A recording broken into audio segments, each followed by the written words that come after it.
అసలు ఆయనకి ఏమన్నా ఇంగిత జ్ఞానం ఉండి మాట్లాడిండా, రాజకీయ పరిజ్ఞానం ఉండి మాట్లాడిండా, లేకపోతే అధికార మదంతో మాట్లాడిండా? నేను కూడా ఎప్పుడు ఈ నియోజకవర్గానికి వచ్చినా కూడా నేను కేటీఆర్ గురించి మాట్లాడద్దు వ్యక్తిగతంగా, బచ్చాహేవో ఆయన పిల్లగాడు, ఆయన గురించి నేనెందుకు మాట్లాడాలి? మేము అవసరమైతే ముఖ్యమంత్రి గురించి పనిచేసిన వాళ్ళ ముఖ్యమంత్రితో గురించి ముఖ్యమంత్రికి సంబంధించినటువంటి మాటలు మాట్లాడాలి. కానీ పిల్లగాడు ఏదో డ్రామా కంపెనీలో ఆర్టిస్ట్, కేసీఆర్ అనే డ్రామా కంపెనీలో ఆయన ఒక ఆర్టిస్ట్. ఆయన వచ్చి నిన్న మాట్లాడిన తర్వాత ఇక ఉండబట్టలేక తప్పకుండా మాట్లాడవలసినటువంటి పరిస్థితి వచ్చింది. యాక్చువల్గా మేము ఆయన స్థాయికి దిగజారి మాట్లాడకూడదు కూడా, కానీ మేము తొక్కేస్తామన్నాడు. తొక్కి పారేస్తామంటే ఏమనుకుంటున్నావు? ఎచ్చుడుపుతావు? ఏం నీ కాళ్ళు ఎంతప్పుడు ఉన్నాయి, ఎచ్చుడుపుతో నువ్వు? అది కాకుండా ఆయన మాట్లాడినటువంటి ప్రధానమైనటువంటి ఒక 4 అంశాలను గురించి నేను తప్పకుండా చెప్పాలి. లేకపోతే ఇక్కడ సిరిసిల్ల నియోజక ప్రజలు ఇదే వాస్తవం అనుకునేటువంటి పరిస్థితి ఉంటుంది. ప్రేమనుడు సీఎంలను ఉడికించిన చరిత్ర టీఆర్ఎస్ది. సీఎంలను ఉడికించినట్టు ఈయన. మరి ఏ సీఎంలను ఉడికించరు? టీఆర్ఎస్ అంత గొప్ప చరిత్ర ఎట్లా వచ్చింది? ఇవాళ నువ్వు మంత్రి ఉన్నా, మీ అయ్య ముఖ్యమంత్రి ఉన్నా కూడా సోనియా గాంధీ, కాంగ్రెస్ పార్టీ, బీజేపీలు పెట్టినటువంటి భిక్ష కాదా? నువ్వు ఒకసారి నీకు తెలియకపోతే తెలుసుకోపోయి సోనియా గాంధీ దగ్గరికి పోయి కాళ్లు పట్టుకొని, బీజేపీ దగ్గర ఆనాడు పాపం కీర్తి చేసిన వాళ్ళు సుష్మా స్వరాజ్ గారు ఆమె ఒప్పుకుంటే గేట్ దర్వాజలు, పార్లమెంటు దర్వాజలు బంద్ చేసి బిల్లు పాస్ చేస్తే ఆనాడు తెలంగాణ వచ్చింది. 542 మంది శాసనసభ్యులలో మీ ముఖాలకు మీ అయ్య ముఖం ఒకటి, ఇప్పుడు ఉన్నటువంటి విజయశాంతి ముఖం ఒకటి, రెండే. ఇద్దరే ఎంపీలు 542 మందిల పార్లమెంట్లో. సిగ్గుండాలి మీకు మాట్లాడడానికి. మీ ఇద్దరు పార్లమెంట్ ఎంపీలు అక్కడ దండాలకు ఏలాడబడ్డా కూడా, అక్కడ దూరాలకు ఏలాడబడ్డా కూడా పార్లమెంట్లో బిల్లు పాస్ అవుతుందా? తెలుగులో దానికేమన్నా 542 మంది ఎంపీలు అంటే నీకున్నది రెండంటే అది నీ అయ్య ఒకటి, ఆయన ఒకడు, ఆమె విజయశాంతి. అచ్చా, ఆ బిల్లు పాస్ అయ్యేట్టున్నాడు మీ వాడు లేనేలేడు. విజయశాంతి ఒక్కతే ఉన్నది అన్నాడు అక్కడ. ఈయన ఆబ్సెంట్. బుద్ధి లేకుండా మాట్లాడుతూ నీకు కొంచెమన్నా తెలుసుకొని జ్ఞానం ఉండి మాట్లాడు. అసలు చరిత్ర చదువుకోపోయి ఏం మాట్లాడుతున్నావు? సిరిసిల్ల ప్రజలను తక్కువ అంచనా వేయకు రామారావు. ఇక్కడ పెద్ద ఉద్యమ చరిత్ర ఉన్నటువంటి సిరిసిల్ల ఇది. కమ్యూనిస్టులు పుట్టినటువంటి సిరిసిల్ల ఇది. నక్సలైట్లు రాజ్యం వెళ్ళినటువంటి సిరిసిల్ల ఇది. తెలంగాణ నిజాం వ్యతిరేక పోరాటం జరిపినటువంటి చరిత్ర ఇది. 4వ ఆంధ్ర మహాసభ జరిగించినటువంటి చరిత్ర సిరిసిల్ల. అనేక మంది స్వాతంత్ర సమరయోధులు, నిజాం నిరంకుశ వాదానికి పోరాడినటువంటి యోధులు ఉన్నటువంటి సిరిసిల్ల. బతుకచ్చి మీరు సిరిసిల్ల నుంచి చెర్ల, అక్కడ ఊరు మునిగిపోయింది. ఎక్కడ? అప్పర్ మానేర్ల, అదేదో ఊరు దాని పేరు ఏదో పల్లె, కొనసానపల్లి. ఆ కొనసానపల్లి నుంచి అక్కడి నుంచి ఊరు మునిగిపోతే లేచొచ్చి అక్కడ పోయి చింతమడి కానీ ఒక ఊర్లో ఉన్నారు. మీ చరిత్ర నాకు తెలియదా? ఇవాళ మీకు చెప్తారు మాది పెద్ద గడి అని, మాకు పెద్ద భవంతులు ఉన్నాయని. మీ నాయన చనిపోయిన నాటికి 4 ఎకరాల కంటే ఎక్కువ భూమి లేదు మీకు. ఇలా చెప్తున్నా నేను. పాపం ఆయన చాలా పెద్ద మనిషి. 8 మంది ఆడపిల్లల లగ్గాలు చేసి మొత్తం భూములను అమ్ముకొని 3 ఎకరాలు 4 ఎకరాలు మిగిలినాయి. మీ మామ కేశవరావు గారు వాళ్ళు వ్యక్తిగతంగా మాకందరికీ తెలుసు. మా దగ్గరికి వచ్చి మీ గురించి చెప్పుకున్నటువంటి సందర్భాలని ఇవాళ మేము దొక్కేస్తాం, మేము మాట్లాడతామని అంటే మేము నిజంగా కూడా వ్యక్తిగతంగా కుటుంబాన్ని గురించి మాట్లాడవలసి వస్తే మీ అంత దిగ్గుమాలిన నీచమైనటువంటి చరిత్ర ఎవ్వరికి లేదు. ఇవాళ ఒకవేళ ముఖ్యమంత్రికి మీ అయ్య కాకపోతే మా నాయన కేసీఆర్ అని చెప్పుకోలేవు. నువ్వు కూడా అంత నీచమైన చరిత్ర ఉన్నటువంటి మనుషులు వారు. ఆయన బుద్ధి లేదు. 4-5 సంవత్సరాలు, దాదాపు 7-8 సంవత్సరాలు మస్కట్ పైరవీల పేరు మీద వందలాది మందిని తీసుకుపోయి నాశనం చేసిండు. అక్కడ మస్కట్ పోవులేదు, ఇంట్లో ఉన్నోడు కాదు. ఒక్కొక్క సంవత్సరం ఢిల్లీలో పెద్ద పెద్ద డంజన్లు అటువంటి రూములను తీసుకొని వందల మందిని అక్కడ ఉంచితే ఢిల్లీ పోలీసులు కేసు పెట్టారు. ఇవాళ చాలా మంది చచ్చిపోయారు, ఇంకా కొంతమంది బతుకున్నారు. అవసరమైతే వాళ్ళందరినీ తీసుకొచ్చి కూడా ఇక్కడ మేము మీడియా ముందర నిలబెట్టడానికి మేము సిద్ధంగా ఉన్నాం. ఒక్కసారి చరిత్ర మర్చిపోకు. 10,000 రూపాయలకు ఆశపడి దిక్కుమన్న మందిని మేము మస్కట్ పంపిస్తామని తీసుకుపోయి అక్కడ ఇద్దరిని ముగ్గురు తీసుకుపోయి ఢిల్లీలో పెడితే వాళ్ళందరూ అక్కడ తిండి లేక టికానా లేక పాపం నానా అవస్థలు పడి అక్కడ ఢిల్లీలో బతికినటువంటి పువ్వులు పోయి కైకిలు పోయి ఇంటికి రావడానికి ఇంటికి దిక్కులేక అటు దుబాయ్కి పోలేని పరిస్థితి లేక అక్కడ చచ్చిపోయిన చరిత్ర ఉన్నది. ఎట్లా మాట్లాడుతున్నాను నేను అడుగుతున్నా. ఇంకేమంటున్నా ఆయన మేము ముఖ్యమంత్రిని ఉడికించినాం. నీ ముఖానికి ఏ ముఖ్యమంత్రిని ఉడికించినాం? అసలు తెలంగాణ రావడానికి మేము కారణం, లేకపోతే ఇవాళ మీరందరూ కూడా మా పేరు మీద మీరు ముఖ్యమంత్రులు అని చెప్పి మాట్లాడుతున్నారు. బుద్ధునా ఇంకేమన్నా? బీజేపీ సుష్మా స్వరాజ్ ఆనాడు స్పీకర్గా, ప్రతిపక్ష నాయకురాలుగా, తర్వాత కాంగ్రెస్ పార్టీ సోనియా గాంధీ గారు తీసుకున్నటువంటి నిర్ణయం మేరకు కదా ఆనాడు ఆ బిల్లు పాస్ అవుతుందని కూడా నీకు సోయి లేదు మీ అయ్యకు. ఎన్నడన్నా పార్లమెంట్లో తెలంగాణ గురించి మాట్లాడినటువంటి చరిత్ర ఉన్నదా? ఒకసారి పేపర్లు తిరిగే పార్లమెంట్లో మాట్లాడినటువంటి స్పీచ్ల రికార్డు తీసుకురా. ఒక్క నాడగిన పార్లమెంట్లో తెలంగాణ గురించి మాట్లాడినట్టయితే దేనికంటే దానికి జిమ్మేదారు. ఇంకేమన్నా బుద్ధి జ్ఞానం ఉన్నదా నీకేమన్నా? ఎక్కడి నుంచో వచ్చి ఏదో పాపం అని చెప్పి ఒక్కసారి ఎలక్షన్లలో గెలిపిస్తే రెండోసారి, మూడోసారి, నాలుగోసారి ఎలక్షన్లలో గెలిచినంత మాత్రాన ఇవాళ చాలా పెద్ద శివాయి అనుకుంటున్నాను. ఒక్కసారి మీరు తెలంగాణ ముసుగు తొలగించుకొని మాట్లాడుంది, మీ విషయము మీ నైజం తెలుస్తుంది. ఇంకేం మాట్లాడు? మీ పదవులు బీజేపీ వాళ్ళకు ఉన్నటువంటి పదవులు కూడా ఇవాళ తెలంగాణ ఇచ్చినాయి. అది జ్ఞానం ఉన్నదా? నీకేమన్నా సిగ్గున్నదా? నువ్వు టీఆర్ఎస్ అని బీజేపీ ప్రెసిడెంట్కు నువ్వు పోస్ట్ ఇచ్చినావా? టీఆర్ఎస్ ప్రెసిడెంట్ నీ పార్టీ నీది, నీ దుకాణం నీది, నీది ఒక ప్రైవేట్ దుకాణము, ప్రైవేట్ లిమిటెడ్ కంపెనీ, అది ఫ్యామిలీ లిమిటెడ్ కంపెనీ. అది కూడా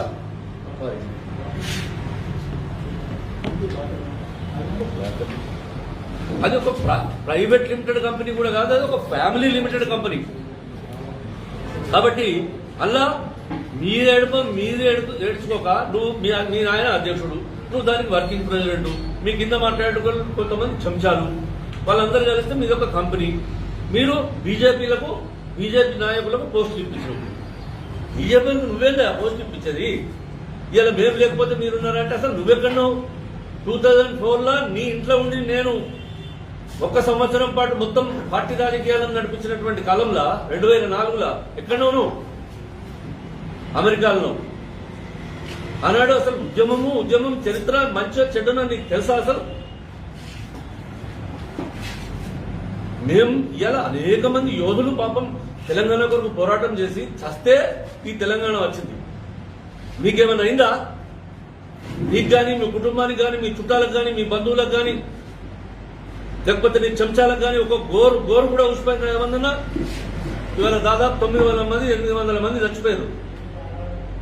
వాళ్ళకి కనీసం ఇంకా 400 మంది 500 మందికి వాళ్ళకేదో వాళ్ళ కుటుంబాలను రక్షణ చేస్తామని చెప్పి వాళ్ళకేదో న్యాయం చేస్తామని చెప్పి కనీసం 500 మందికి ఇప్పటికి చేయలేదు. మీరు తెలంగాణ గురించి మీరా మాట్లాడేది? అసలు తెలంగాణ ఉద్యమం ఎట్లొచ్చింది నీకు తెలుసా? ఎన్టీ రామారావు అనేటోడు, చంద్రబాబు నాయుడు అనేటోడు నీకు మంత్రి ఇవ్వకపోతే నీకంటే మీ నాయన తెలంగాణలో మంత్రి ఇయ్యక ఏదో దిక్కుమాలిన డిప్యూటీ స్పీకర్ పదవి ఇచ్చిండు నాకని చెప్పి కోపం మీద అలిగి పాపం ప్రొఫెసర్ జయశంకర్ అటువంటి వాళ్ళు వీళ్ళందరినీ ఇలా పట్టుకొని ఏదో ఉద్యమం నడిపిస్తే ఆ తెలంగాణ అనేటువంటి ముసుగు మీద ఇవాళ మీరు ఇవాళ అధికారానికి వచ్చారు. తెలంగాణ అనేది లేకపోతే మీ బతికేది అసలు మీకు ఒక బతుకున్నదా? మీకు ఇప్పటికి కూడా మీరు దానం ఇచ్చినటువంటి భూమి ఎంత? చింతకుంటల మీ చింతమడకల ఒకసారి చెప్పునా? మాకు 1000 ఎకరాల భూమి, మాది మేము 100 ఎకరాల జాగీర్దారులం. పోయి లెక్క దీపో. మీకు ఈ ఎడ్యుకేషన్ కంటే ముందు, ముఖ్యమంత్రి కాకముందు మీకున్నటువంటి ఆస్తులేంటి? ఇవాళ మీకున్నటువంటి ఆస్తులేంటి? మొన్న రేవంత్ రెడ్డి పెట్టిన కేసు మీద కోర్టు పోయి స్టే తెచ్చుకొని ఇప్పటికి కూడా నువ్వు కోర్టులో కేసు నడిపించుకుంటా ఉన్నావు. 100,000 ఎకరాల భూములు హైదరాబాద్ చుట్టూరుగా కబ్జాలు చేసిన మీరు. నువ్వు ప్రధానమంత్రిని కూడా మేము వదిలిపెట్టాం. ఏం వదిలిపెట్టావు? ప్రధానమంత్రి కాళ్ళు మొన్ననే వదిలిపెట్టకుండా పట్టుకుని వచ్చిండు మీ అయ్యవై. నువ్వు ప్రధానమంత్రిని వదిలిపెట్టాలని నువ్వు కూస్తావు. ఇచ్చోనివా? మొన్న మీ అయ్యే పోయి ప్రధానమంత్రి కాళ్ళు వదిలిపెట్టు అని అందరంటే కూడా వదలకుండా పట్టుకుని వచ్చింది. జ్ఞానం ఉన్నదా లేదా? ఏం మాట్లాడుతున్నారు మీరు?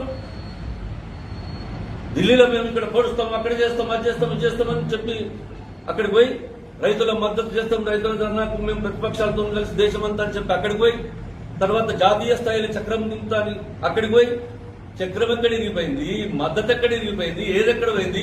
ఒక్క తనుడు అంటే హైదరాబాద్ వచ్చి పడి నిన్న రాత్రి కలిగి రాలేదు. నిన్న ఎవరికి పోయి ఉపన్యాసం ఇచ్చి ఆలియాలో ఆనాడు అక్కడ తంతే హైదరాబాద్లో పడి ఫామ్ హౌస్లో పడితే నిన్ననే ఆలియాకు పోయాడు. ఆ ఆలియాలో కూడా ఏదో మాట్లాడిన తర్వాత మాట్లాడుకోవచ్చు. నేను కేటీఆర్ నీకు చెప్పేది ఏంటంటే తుమ్ బచ్చాయే, నీ గురించి మేము మళ్ళీ కూడా మాట్లాడడం ఇంకోసారి. పిచ్చి పిచ్చి వేషాలు వేస్తే నువ్వు పరిగెత్తిస్తావా? సిరిసిల్ల ప్రజలను, సిరిసిల్ల రాజకీయ పార్టీ నాయకులను ఇవాళ మేము అవసరమైతే తన్ని తరిమేస్తామా? ఇక్కడ రాసిండు తన్ని తరిమేస్తాడు. తన్ని తరిమేట్టుకోవడము తెలుసు. నిన్ను నాన్న కూడా చూసుకో రేపటి నుంచి. మేము కూడా ఒకవేళ గట్టిగానే పిలిపించినట్టయితే ఏ ప్రాంతీయ వాదం మీద నువ్వు వచ్చినావో నువ్వు సిరిసిల్లలో, చింతమడకల్లో, భక్తవలసిన సిరిసిల్లకు ఎందుకు వచ్చినావు? సిరిసిల్లలో లీడర్ లేరని వచ్చినావా? ఏదో తెలంగాణ అనేటువంటి వాదం మీద నేను ఇక్కడ ఎమ్మెల్యే చేస్తే ఇవాళ నీకు ఇంత అహంకారమా? మస్త్యా? కళ్ళు కనబడతలేవా? పవిత్రమైనటువంటి తెలంగాణ అనేటువంటి ఉద్యమం పేరు మీద ఒక విషపూరితమైనటువంటి తేలు వరకు కూర్చుంది. ఆనాడు మీరు అధికారం తెచ్చుకున్నారు. ఇవాళ తేలు దాటిపోయింది తెలంగాణ నుంచి. తెలంగాణ అవసరం ఇవాళ లేదు. తెలంగాణ వచ్చిన తెలంగాణను మొత్తం మీరు వాడుకున్నంత ఇంకెవడు వాడుకోలేదు ఈ మొత్తం తెలంగాణలో. పాపం సోనియా గాంధీ బీజేపీ వాళ్ళు కలిసి ఆనాడు బిల్లు పాస్ చేస్తే ఇవాళ వచ్చిన తెలంగాణలో మీరు ఏమేమి చేశారు? ఇవాళ మీ ఇండ్లెన్ని ఎకరాలకు ఇల్లు, వందల ఎకరాల ఫామ్ హౌజులు, మీ దగ్గర కోట్ల రూపాయల పంటలు పడతాయి, వేరే రైతులకు పంటలు రావు. మిర్చి నీ దగ్గర 500 రూపాయల కిలో మిర్చి పండుతుంది. నీ వ్యవసాయంలో కోట్ల రూపాయల వజ్రాలు, వడలు, మనులు, మాన్యాలు పండుతున్నాయా? అక్కడ ముత్యాలు వస్తున్నాయా నీ వ్యవసాయంలో? వేరే రైతులకు ఇక్కడ దిక్కు లేకుండా ఉన్నాం కదా. రైతు రుణమాఫీ చేస్తాను, దిక్కు లేదు. సరే అవన్నీ తర్వాత మాట్లాడుకోవచ్చు, రేపు ఎల్లుండి. కానీ ఒక విషయం మాత్రం ఖచ్చితంగా చెప్తున్నా కేటీఆర్, చాలా మర్యాదగా ఇప్పటిదాకా కూడా నిన్ను వ్యక్తిగతంగా మాట్లాడతాను. నేను ఒక డిసిషన్ ఉండే నాకు ఏ హమారే బచ్చా హై, మా స్నేహితుని యొక్క కొడుకు అనేటువంటి ఒక పోని అనేటువంటి భావనతో మాట్లాడడం. కానీ ఈ ప్రకారమైనటువంటి పిచ్చి కూతలు కూర్చున్నట్టయితే తరిమేయవలసినటువంటి పరిస్థితి ఏర్పడుతుందని చెప్పి నేను వార్నింగ్ ఇస్తా ఉన్నా. ఇక్కడ సిరిసిల్ల నియోజకవర్గ ప్రజలు చేతగాని ప్రజలు కాదు. ఓన్లీ మీరు సిద్దిపేటలో పోయి ఇప్పుడు ఎట్లయితే కొండమల్లమ్మ అది కొండపోచమ్మ సాగర్కి నీళ్లు తీసుకుపోతున్నావో, ఎట్లయితే మల్లన్న సాగర్కు నీళ్లు తీసుకుపోతున్నావో, ఎట్లయితే రంగనాయక సాగర్కి నీళ్లు తీసుకుపోతున్నావో, నువ్వు కూడా అక్కడ పోయి అదే నీళ్లు తాగి బతకాలి. తెలియదా నీకు? ప్రతి సంవత్సరం 3 సంవత్సరాల నుంచి అప్పర్ మానేరు నింపుతాను మాట్లాడతావు. ప్రతి సంవత్సరం దసరా వరకల్లా ఇక వచ్చే దసరాకు అప్పర్ మానేరు నీళ్లు. సిగ్గుందా నీకేమన్నా? ఒకసారి చెప్తుంది, 2 సార్లు చెప్తుంది, 3 సార్లు చెప్తుంది. 10, 11, 12 ప్యాకేజీలకు 100 కోట్ల రూపాయలు ఇచ్చి ఇలా పనిచేసి మీరు కొండపోచమ్మ సాగర్ నీళ్లు తీసుకుపోతారు. 9వ ప్యాకేజీ అప్పర్ మానేరుకు నీళ్లు రావు, పైసలు రావు. మలకపేట నుంచి అప్పర్ మానేరుకు నీళ్లు పోవు. ఇప్పటికీ ఏం ముఖం పెట్టుకొని ఇక్కడ గ్రామాలలో ఎదురుతున్నావు? మొత్తం సిరిసిల్ల జిల్లాను 2 నియోజకవర్గాలలో 2,56,000 ఎకరాలు సాగు కావాలి ఇవాళ 9వ ఆయకట్ కింద, 9వ ప్యాకేజ్ కింద. 5,000 ఎకరాలను సాగైందా అయ్యారా? తెలివి ఉందా నీకేమన్నా? ఏం చేసినావు నువ్వు అని ఇక్కడ మాట్లాడుతున్నావు? ఏదో మేము బాగా అభివృద్ధి చేసినాం, ఏదో ఒక డివైడర్ కట్టి, లేకపోతే ఇంకేదో 4 చెట్లు పెట్టి. అరే ఇవన్నీ అందరూ అంతటా చేస్తారు. ఊరూరుకో వైకుంఠధామాలు కూడా ఇనాగరేషన్లు, అన్ని సెంట్రల్ స్కీములు, కేంద్రం నుంచి వచ్చినటువంటి స్కీములు ఖర్చు పెట్టుకుంటూ ఇవాళ మీరు మాది అని మీరు చెప్పుకుంటున్నారు. అటువంటిది నువ్వు ఇవాళ ప్రధానమంత్రిని వదిలిపెట్టము. ఏమన్నా జ్ఞానం ఉన్నదా? ప్రధానమంత్రిని వదిలిపెట్టకుండా నువ్వు ఏం చేస్తావు? ప్రధానమంత్రి ఎక్కడా, నువ్వెక్కడా, నక్కెక్కడా, నాగలోకం ఎక్కడా? ఆయన 2 సార్లు అక్కడ గుజరాత్లో బ్రహ్మాండంగా ముఖ్యమంత్రిగా పనిచేసి వచ్చి మంచి పేరు తెచ్చుకొని ఇవాళ ఈ దేశానికి ప్రధానమంత్రి ఉండి 18 రాష్ట్రాలకు ఇవాళ నాయకత్వం వహించేటువంటి స్థాయిలో భారతీయ జనతా పార్టీ ఉంటే నీ ముఖానికి ఇంకా నాకు ఇవాళ నువ్వు ముఖ్యమంత్రికి అయితే కుక్కలు చెప్పిన విస్తర అయిపోవు నీ పార్టీ. మీ అయ్యా చెప్పని తెలుసుకొని దండం పెట్టి సపరేట్గా కూర్చోడు. అది ఎవరి పాలైతుందో ఒకవేళ నువ్వు అయితే అని చెప్పి బుద్ధి లేకుండా మాట్లాడుతూ తెలంగాణ కొరకు రాజీ లేని పోరాటం చేసినవాట. నువ్వు ఎక్కడ రాజీ? నువ్వు ఉన్నవాసం తెలంగాణ పోరాటంలా గవర్నమెంట్ వచ్చేదాకా మీరెక్కడ పాడారు? మీరు లేనేత్రి మీరు ఇలా వచ్చి మంచిగా కుప్ప మీద కూర్చుంటే ఇవాళ సంపాదించుకుంటారు. ఇప్పుడు మీరు అంత కలెక్షన్ మేనేజర్లు అయిపోయారు ఇవాళ తెలంగాణ వచ్చిన తర్వాత. ఇవాళ ఇంకో 2-3 డైలాగులు మాట్లాడిండే ఆయన స్థాయి మించినే కావు. స్థాయిగా అసలు ఆయన స్థాయి లేదు నేను చెప్పే లెక్క ప్రకారం. అచ్చా సందర్భం వచ్చినప్పుడు ఎట్లా బుద్ధి చెప్పాలనో ఎట్లా తన్ని తరిమివేయాలనో తనకు బాగా తెలిసిన వ్యాఖ్యానించారు. మేము కూడా ఒక పిలిపించి అవసరమైతే 2 నియోజకవర్గాల్లో ఉన్నటువంటి ఈ మొత్తం గ్రామాలలో 2,60,000 ఎకరాలకు నీలిగిన తీసుకురాకపోతే నిన్ను ఊర్లో తరిమి కొట్టేటువంటి ప్రయత్నం చేస్తాం. ఆ విధంగా మేము కూడా ప్రజలను రెచ్చగొడతామని చెప్పి నేను చెప్తాం. రెచ్చగొట్టుడు కాదు మేము చెప్పేది వాస్తవం కూడా అడుగుతున్నాం. మీరు అందరూ 9వ ప్యాకేజ్ మాకు కాకుండా సిద్దిపేటకు నువ్వు మీ అయ్యా మీ బావ కలిసి నీళ్ళు ఎట్లా తీసుకుపోతారు? రేపటి నుంచి నేను ప్రజలందరూ అడుగుతారు. జవాబు తీసుకొని మళ్ళీ మనం ఇక్కడికి రావాలని చెప్పి చెప్తాం. నీ నోరుకు ప్రధానమంత్రిని ఏం చేయాలి? ప్రధానమంత్రి ఏం చేస్తారు? ప్రధానిని కూడా వదిలిపెట్టాం. బుద్ధి లేదు నీకు.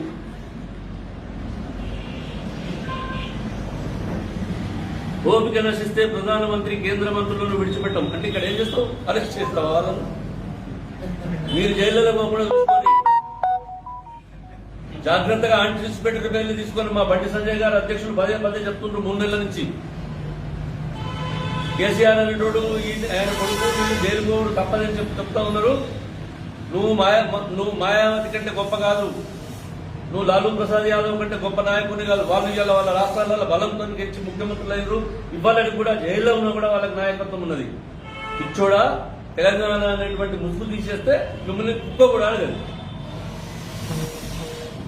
మీకు అంత వాల్యూ కూడా లేదు. ఇవాళ వాళ్ళు జైళ్లలో ఉన్నారు. అంతకంటే గొప్పని కాదు. ఒక చిన్న స్కామ్ లో వాళ్ళు ఇవాళ జైళ్లలో ఉన్నారు. 4 ఏళ్ల నుంచి ముఖ్యమంత్రులు అనేక మంది.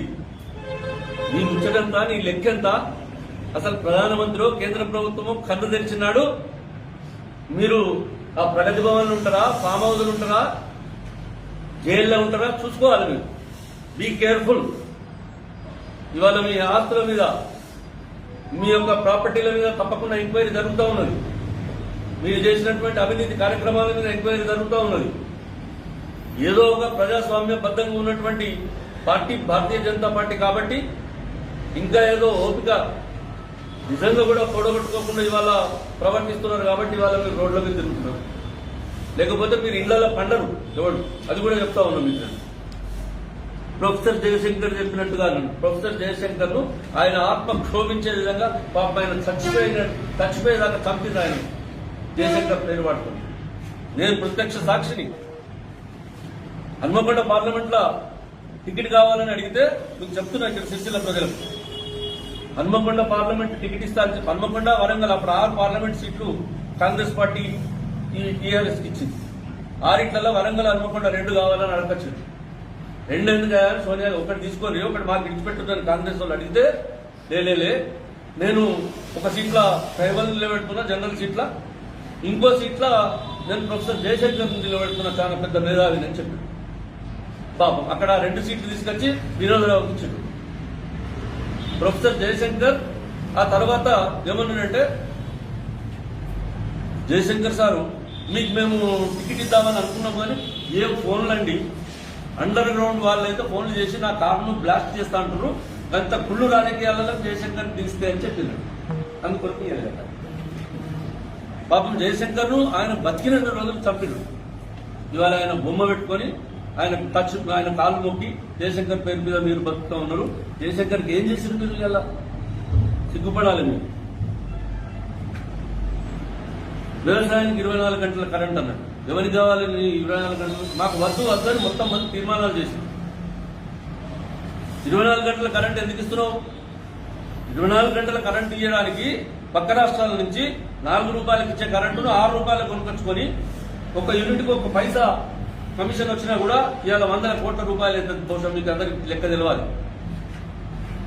1 యూనిట్కి 1 పైసా కమిషన్ తీసుకుంటే అటువంటిది రూపాయి కమిషన్ తీసుకొని పక్క రాష్ట్రాల నుంచి ప్రైవేట్ కంపెనీల దగ్గర నుంచి కరెంటు కొనుకొచ్చి మాకు వర్ధనంగా ఇక్కడ నాశనం చేస్తుంది కరెంటు. ఏ బోరు బాయి తెలంగాణలో ఏ వ్యవసాయ బాయి తెలంగాణలో 8 గంటలు 9 గంటల కంటే ఎక్కువ నడిచే బాయి లేవు. ఏదో వర్షాకాలంలో గంట తప్ప వద్దో దేవుడు అనగా అక్కడి నుంచి తీసుకొచ్చి మా నెత్తి మీద పెట్టడానికి దాంట్లో కమిషన్లు తీసుకోవడానికి 24 గంటల కరెంట్ ఇస్తున్నాం. రైతు బంధు నీ బొంద బంధు ఇక్కడికి అనేక మందికి ఒక రైతు బంధు పేరు మీద మొత్తం మందిని ముంచినాం. 1 బ్రాండ్ షాప్ ఉంటే ఇవాళ మండలానికి 50 బ్రాండ్ షాప్. చూడను మీరు కావాలంటే నేను వాస్తవం చెప్తున్నా. అట్లా రైతు బంధు పేరు చెప్పి ఇవాళ మొత్తం రైతులను నాశనం చేస్తున్నారు మీరు. మొత్తం ఊరుకో బ్రాండ్ షాప్ పెట్టి తర్వాత రుణమాఫీ అన్నారు. ఇవాళ రుణమాఫీ దిక్కులేదు. రైతులకు ఏం చేసినావు? మొన్న దాకా మొన్న వడ్లకు ఇవాళకి పైసలు దిక్కులేవు. పార్టీలు రెండేనట, ఒకటి ఎన్టీ రామారావుది, ఒకటి కేసీఆర్. ఈ 2 పార్టీలు తప్ప తెలంగాణలో వేరే ప్రాంతీయ పార్టీలు బాగుపడలేదు అన్నాడు. ఎన్టీ రామారావు పెట్టిన పార్టీ అన్నాడు ఉమ్మడి రాష్ట్రంలో. నువ్వు కూడా అలా ఉన్నావు బాబు. ఎన్టీ రామారావు అభిమానివి. ఎన్టీ రామారావు ఆదరించినన్ని రోజులు అలా పదవులలో ఉన్నావు, ఎమ్మెల్యే అయినావు. చంద్రబాబు నాయుడు ఉంచినన్ని రోజులు అదే పార్టీలో 20 సంవత్సరాలు 25 సంవత్సరాలు ఉన్నావు. ఇవాళ ఎన్టీ రామారావు చంద్రబాబు నాయుడు వాళ్ళ దిక్కుమాల పార్టీ కావచ్చు. నీవేమో తెలంగాణ అనేటువంటి ఒక్క పేరు మీద పెట్టినటువంటి పార్టీ నీది. అసలు పార్టీ కేసీఆర్ లేకుంటే పార్టీ కేటీఆర్ ఇంకోలో కాదు. ఈ తెలంగాణ అనేటువంటి పార్టీ 1969 నుంచి ఉన్నది. 1960 నుంచి ఉన్నది. మేము పుట్టక ముందు నుంచి, నువ్వు పుట్టక ముందు నుంచి తెలంగాణ ఉద్యమం నడుస్తూ ఉన్నది. అలా నువ్వొక్కరివి.